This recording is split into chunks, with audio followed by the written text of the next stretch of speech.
Sometime in the early 1600s, European settlers arrived in what we now know as the state of Maine in the northeast United States. In an area now known as Derry, 253 settlers tried to take root on the land, and all ended up disappearing without a trace, the first in a long line of unsettling mysteries and tragedies that would plague the land. These disappearances are almost certainly a result of it, an ancient supernatural entity that feeds on fear, an emotion abundant in humans due to our highly developed imaginations. At least that's the way it goes in the 1990 TV miniseries adaptation of Stephen King's It, directed by Tommy Lee Wallace. In the novel that it's based on, It has a much further reaching and detailed lore behind it, but I already did a video on the canon version of It from King's novels, and in honor of that being my first video to reach 10 million views, I wanted to dig back into my first experience with Pennywise, the version played by Tim Curry in the 1990s. And the teaser for the new It prequel series, Welcome to Derry, dropped while I was writing this, so maybe this video will actually be kind of timely. But to learn how the first version of Pennywise on the screen may always be the scariest, and how this Pennywise actually exists in Stephen King canon alongside the other one, stick around to the end of this video.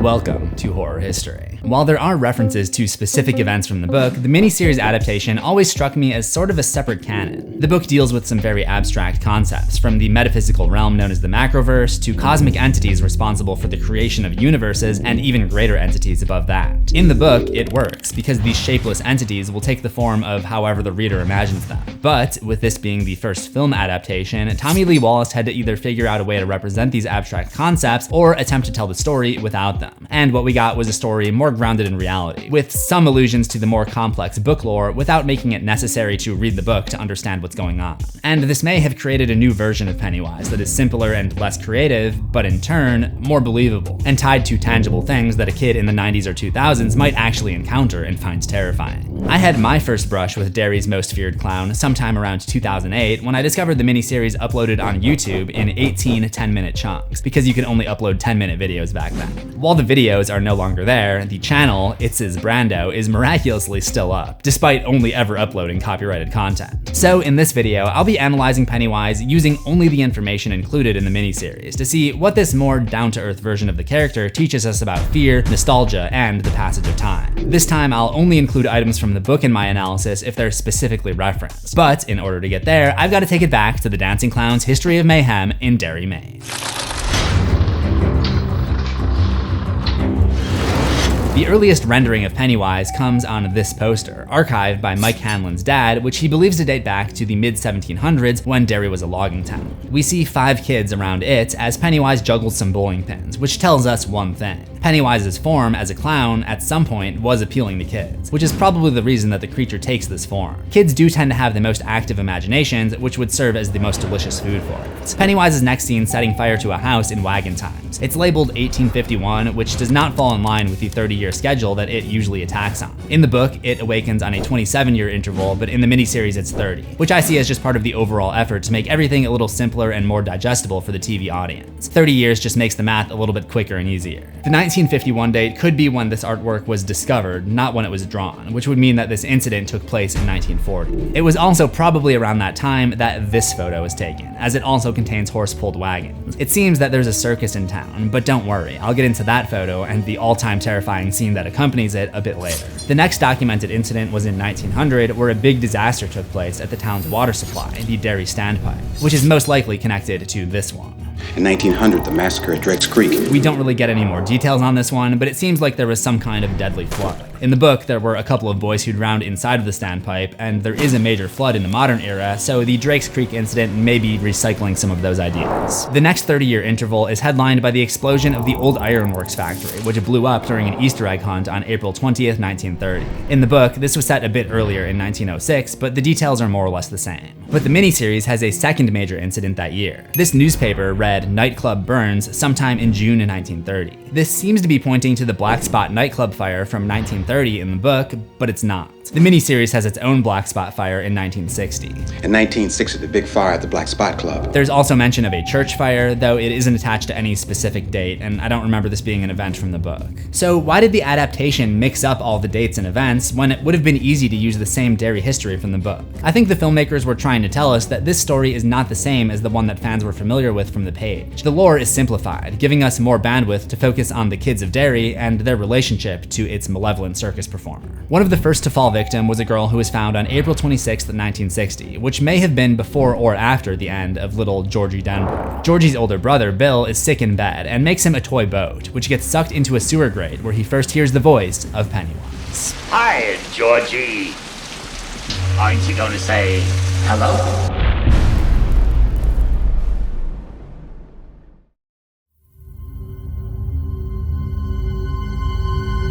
The series sticks with the original dialogue from the novel, which is almost directly lifted from one of the original McDonald's commercials from the 1960s. Sorry to those who watch all my videos, I gotta play the clip again so everyone knows what I'm talking about. Well, hi! Isn't that McDonald's hamburger delicious? Mom told me never to talk to strangers. Don't you want a balloon? I'm not supposed to take stuff from strangers. My dad said so. Well, your brother's right as always, but I'm Ronald McDonald. Give me a McDonald's shake. Very wise of your dad, Georgie. Very wise indeed. I, Georgie, am Pennywise, the dancing clown. You are Georgie.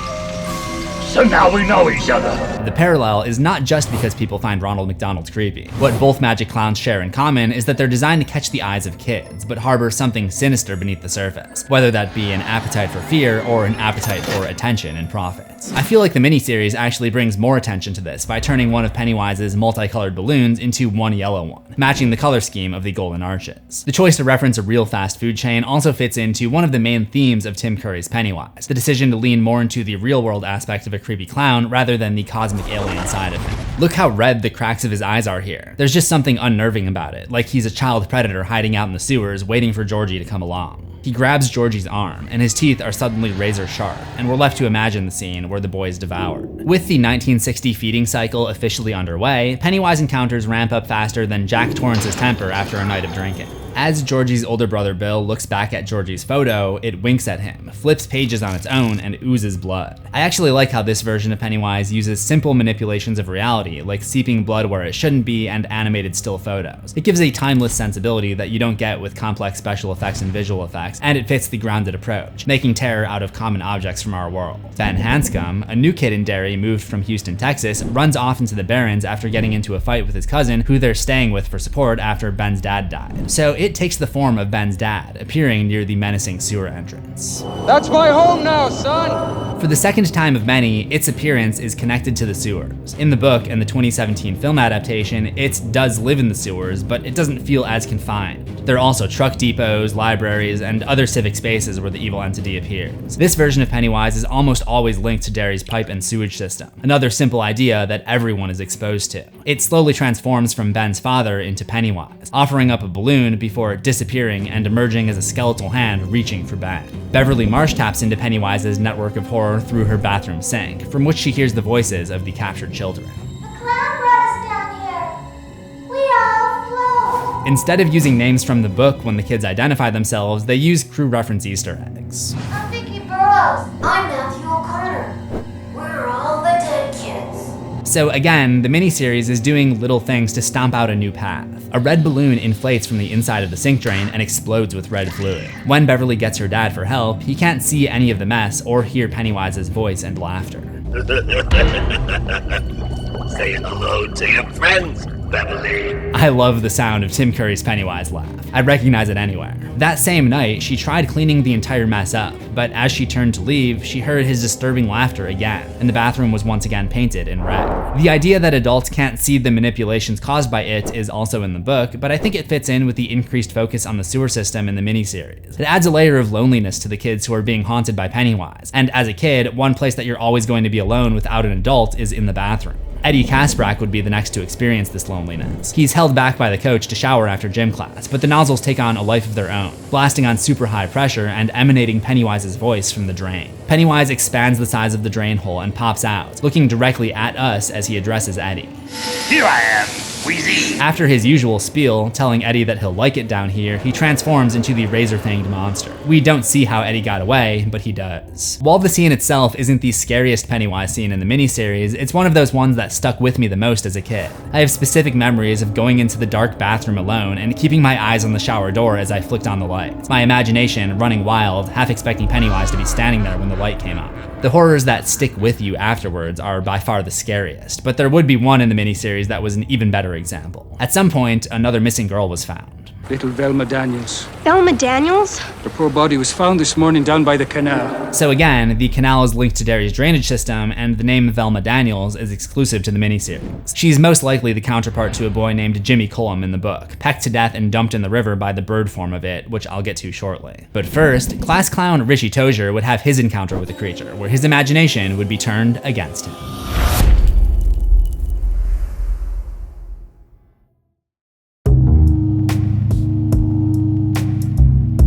The week after attending a matinee of I Was a Teenage Werewolf with his friends, Richie Tozier is sent to the school basement to get a mop after making a mess in the school cafeteria. But instead of finding the janitor, he meets the werewolf from the movie, which has been haunting his nightmares ever since. As he runs away, he looks back and sees the werewolf has transformed into Pennywise. I'll show you how to flow down. They all flow down here. This takes place in the boiler or utility room, so once more it's all connected to the school's pipes and Derry's water system. During the group's next hangout in the Barrens, Bill shares his experience with the clown and they all chime in with their own stories. Except for Stan Uris, a Jewish boy whose steadfast belief in everything having a rational explanation is tied directly to his internal equilibrium. The rest conclude that whatever it is preying on their fears. Although this scene is more a part of their stories than Pennywise's, I think it's an important scene because of this exchange. Couldn't it be just some crazy guy dressed up in a clown suit?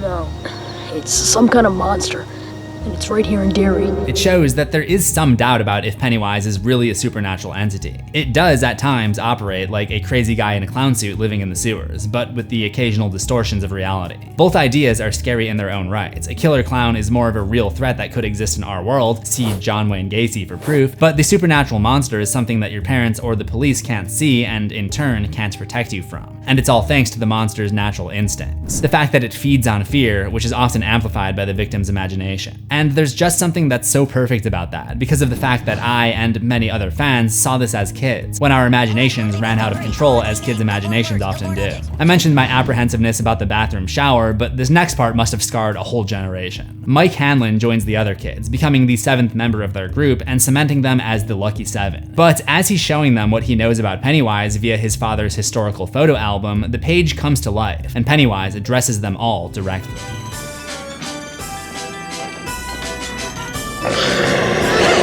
Pennywise points at them and rushes up at the camera as sepia tone saturates with color. And when he speaks, he echoes a line that the 7 of them had heard earlier that day from their bully, Henry Bowers. I'll kill you all! I'll drive you crazy and I'll kill you all! The photo album scene exists in the book as well, where it cycles among the many forms that represent each of the kids' fears. But there's just something scarier about it being just Pennywise on the other side of the page. He's this carnival nightmare staring through the window, not only at the Lucky 7, but at us, the audience. I'm every nightmare you ever had.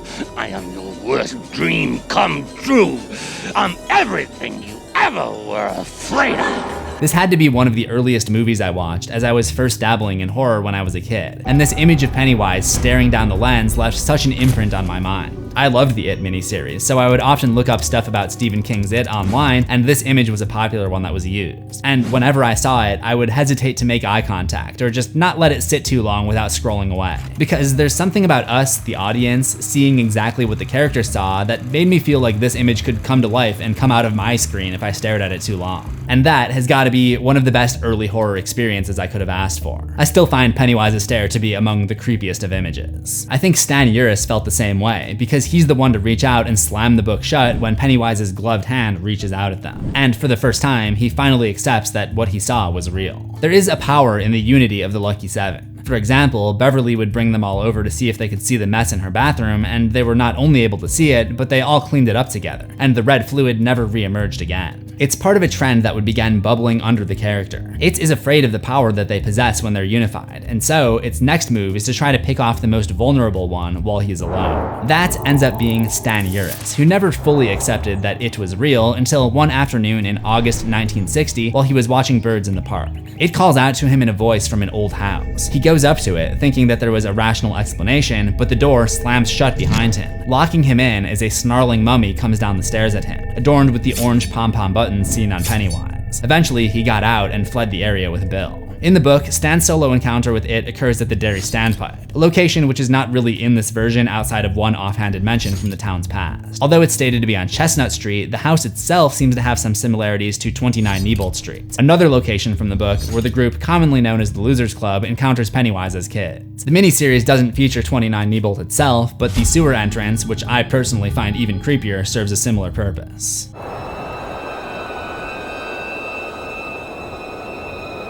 Place scares me green. I think it's haunted. So, like this alternate version of Pennywise, the locations mix and match elements from the book. Speaking of the sewer entrance, that's where the final showdown of the summer would take place. It resides deep within the sewers, as the Lucky Seven venture inside, followed by the Bowers gang, the pack of bullies consisting of the leader Henry and his lackeys, Belch and Victor. Victor takes a shortcut to get ahead of Bill and his friends, but the hunter becomes the hunted when he finds himself in the spotlight of the Deadlights, which travel through the pipes and explode out at him.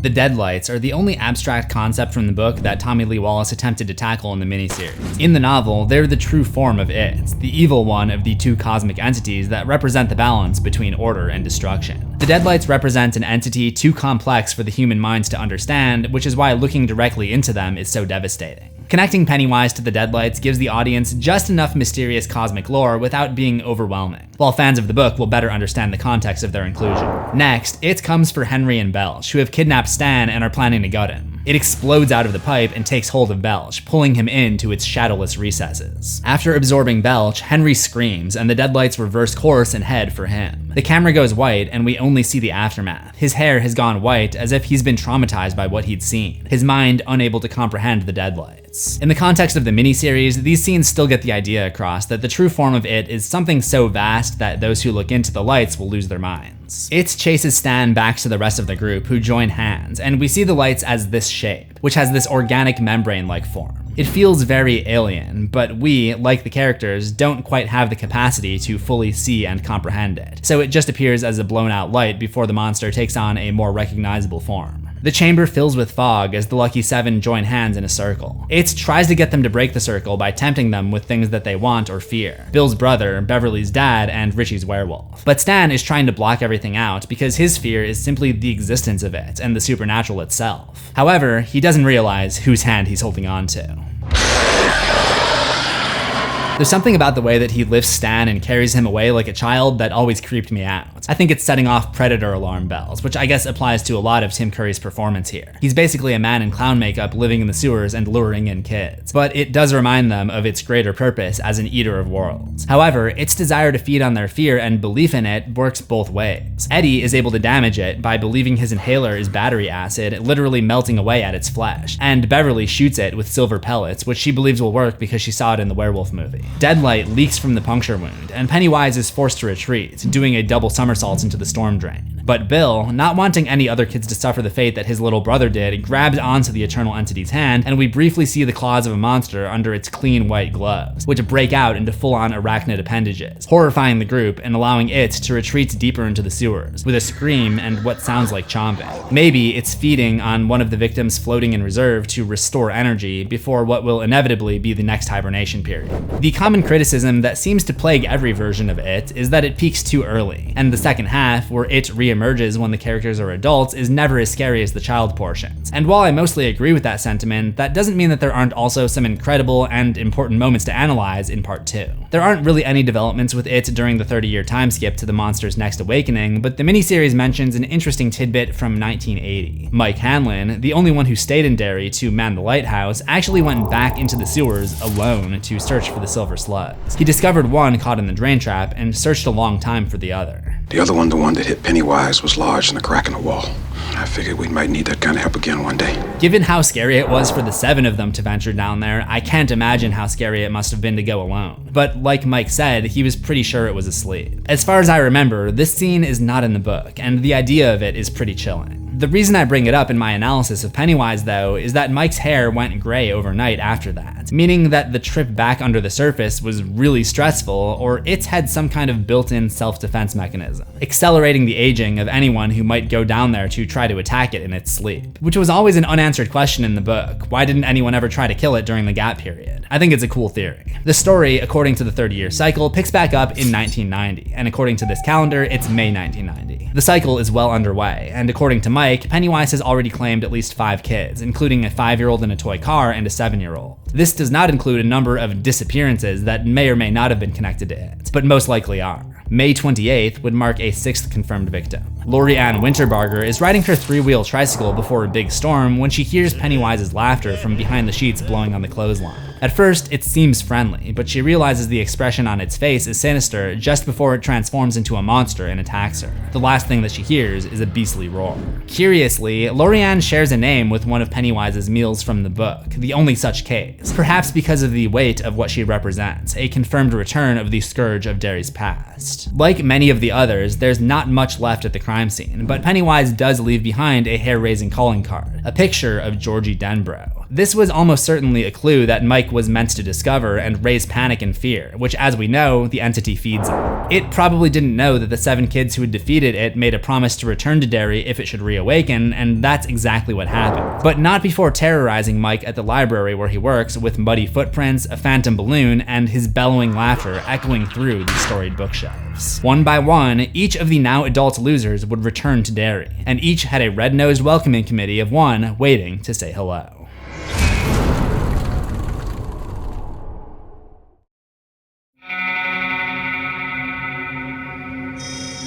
Bill Denbrough is the first to return to town and encounters Pennywise while visiting his brother's grave. Take your pick, Billy boy. There are 7 graves dug out, but Pennywise adds that there is one already taken. This represents Stan, who turned himself into a statistic after hearing about its return. Bill claims that he's not afraid, and Pennywise disappears. There's another noteworthy takeaway here, though. Unlike their parents, Bill and his friends are able to see Pennywise as adults. You could say this is because they always maintained their childhood bond and never truly grew up. None of them have kids after all. Or it could be that they were a rare bunch to have encountered Pennywise as kids and lived. Richie is the next to roll into town, and he's greeted by an epithet of his own death. He goes into the library to wait for Mike, but Pennywise has a bag full of tricks to play on him. Come on up, Richie. I got a balloon for you. Don't you want a balloon? What's the matter? One balloon, not enough. Try on! Circus music blasts as a bunch of balloons descend onto the library, exploding into the other patrons' faces. But like Beverly's dad in 1960, none of them seem to notice any of it. The one red balloon remains with Pennywise, who laughs its head off and issues Richie a warning to leave before nightfall, claiming that the Lucky 7 are too old to stop it now. Then, it just starts telling jokes, another tied to an actual circus clown, maybe because Richie is the comedian of the group. Tim Curry's laugh here is absolute gold. Let's just take a second to appreciate it.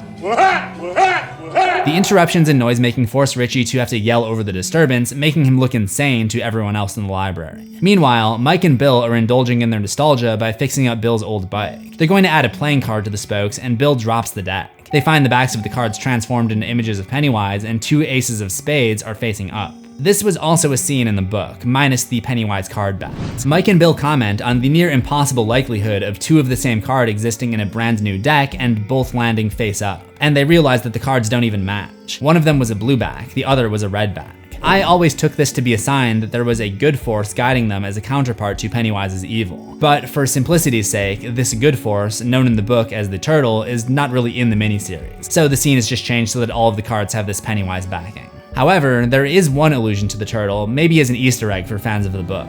There was some kind of force guiding us that summer. I don't know if it came just to help us or if we created it. Ben Hanscom is the next to return to Derry. Something causes him to stop his cab driver and he goes down into the Barrens, coming to the spot where he first encountered Pennywise. eyes. He hears his father's voice and comes across the skeleton that grabbed at him all of those years ago. It tells him, "We can't wait for you to get down here with us." Ben tells himself that it's just in his mind, which temporarily makes it disappear, but back in the cab, he passes by Pennywise waving to him and laughing, and a yellow balloon appears next to him reading, "Turn back now." As we've seen, not all of Pennywise's appearances in the adult portion are connected to the sewer system, but this one is in a way. There are no drains here, but you can see water on the sides of the road as if these gutters stream down to the nearest drain. This image of Pennywise standing at the side of a forested road would be incredibly enduring because of the juxtaposition of the colorful clown suit in the eerie thicket. It's an image that sets off psychological alarm bells in us in multiple ways. Clowns are an example of incongruent affect, when someone's feelings do not match their appearance or do not match what is appropriate for the situation. The painted smile and bright colors don't always match the human expression underneath, and as humans, it's our instinct to pick up on that in order to suss out predators who may be trying to deceive us. It's very similar to another concept we find creepy, cognitive dissonance, a state of discomfort caused by inconsistencies. We know that a bright circus clown doesn't belong in a remote wooded area along a thoroughfare in rural Maine. Like incongruent affect, it's a signal of deception or hidden danger, so the two go hand in hand. This psychological concept was taken advantage of again in real life in 2014 with the Staten Island Clown, a PR experiment where a man dressed in a Pennywise outfit went viral for standing on the edge of roads at night and waving at passersby, clearly inspired by this scene from It. This helped spark the worldwide creepy clown craze in 2016, which I've made a whole documentary on if you're interested in hearing how that unfolded. But first, let me tell you about Eddie Kaspbrak's return to Derry. The first thing he does is go to the pharmacy to refill his inhaler. He discovers the pharmacist's father is the same guy who manned the counter when he was a kid. At first, it seems like he has dementia, but then he recalls a specific conversation they once had, where Mr. Keen tried to warn Eddie that his inhaler was just a placebo. But this turns out to be only a trick, as Eddie discovers when the same arachnid appendage seen disappearing into the storm drain grips his arm and Pennywise's voice issues the same warning given to the others. Upon letting go, Mr. Keen returns to his old, dementia-ridden self, begging for a cigar. Then there's Beverly, whose first order of business in town is to confront her father. Instead, an old woman named Mrs. Kirsch answers the door and breaks the news that her father has been dead for the last 5 years. But this turns out to be another form of the shape-shifting It. The woman insists that she come inside for tea, and Beverly steps up to the drain that caused her so much grief as a girl. When they sit down to tea, Mrs. Kirsch loudly slurps it down, and Beverly notices her teeth rotting and her cup filled with the same stuff that came out of her drain. If you're wise, you'll run, dear, run. Because to stay will mean worse than your death. They float down there. They float. She sees the deteriorated old woman echo her father's voice and she's chased out, only turning back to see Pennywise mocking her from her father's porch with a sinister laugh. After nearly being hit by a truck, she turns back to find her father's old house boarded up and condemned. But a yellow balloon floating down the street tells her that some part of what she saw was real. So long story short, the Derry Homecoming Committee was not very welcoming, but it was afraid. It wanted to scare each of them off while they were on their own, knowing the power that they held as a group. And that would be put to the test that evening at Chop Suey Chinese Kitchen.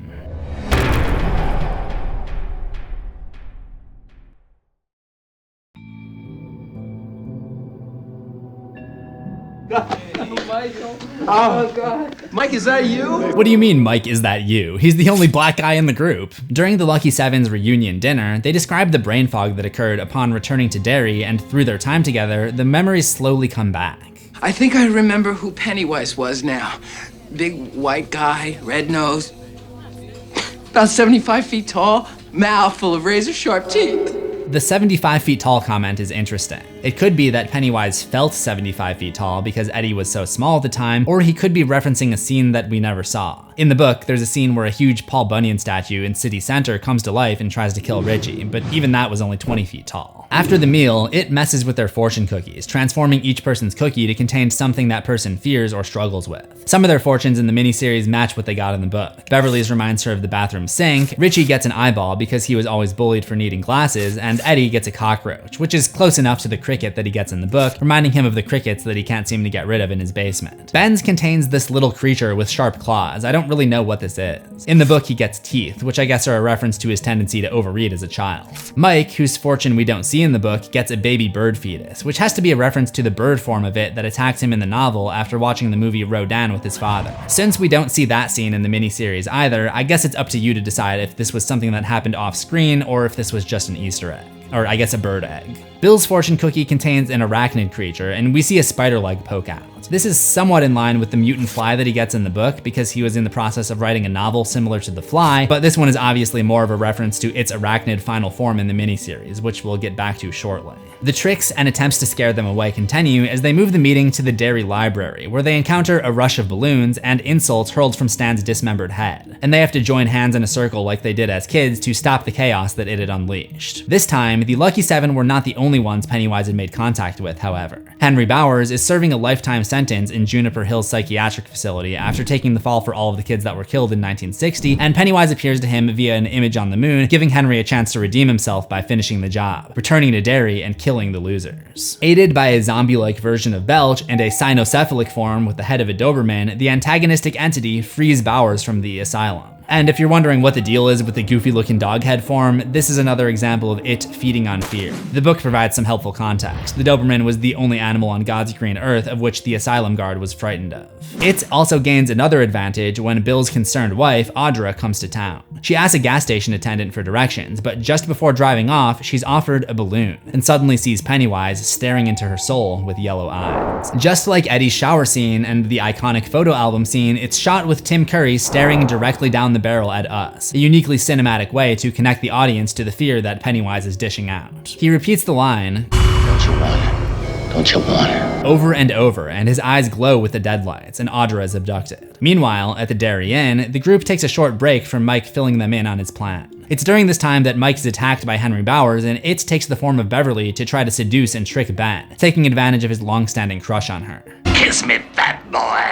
It's very similar to the Room 237 scene from The Shining, if you're familiar with that, but this scene is not in the book, and unfortunately it's the last time that we see Pennywise on screen in this adaptation. This version of Pennywise was iconic, and it's unfortunate that there was no grand finale, but that's also not the end of the timeline. There's one more child mutilation that we learn about via news broadcast. Then, before leaving the hotel, Bill hears Beethoven's Für Elisa being played on the piano, the same song his mother had been playing on the piano the day of Georgie's death. He sees a mother and young boy sitting on the bench, making Bill question his own sanity, not knowing if it was real or another of Pennywise's manipulations. While it is true that Bill never forgot the significance of Für Elisa in the book, the way that it's used in the series as a barometer of his sanity is a brilliant twist on the source material. Unfortunately, no such alterations are made for the final showdown. Bill realizes that it has captured his wife after finding her purse in the storm drain. Eventually, they make it back to the sewer junction, and it sends the paper boat that Bill once made for Georgie downstream. It's a psychological attack in which Georgie blames Bill for his death, but Bill has to reach the realization that what he's seeing is not really Georgie, causing the illusion to disappear.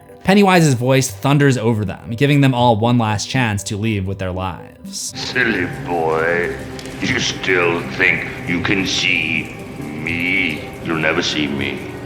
You'll see only what your little mind can allow. Bill places the boat back in the stream and follows it into a cave, ending in a door decorated by candles and bones, the entrance to the lair of a monster feared by generations.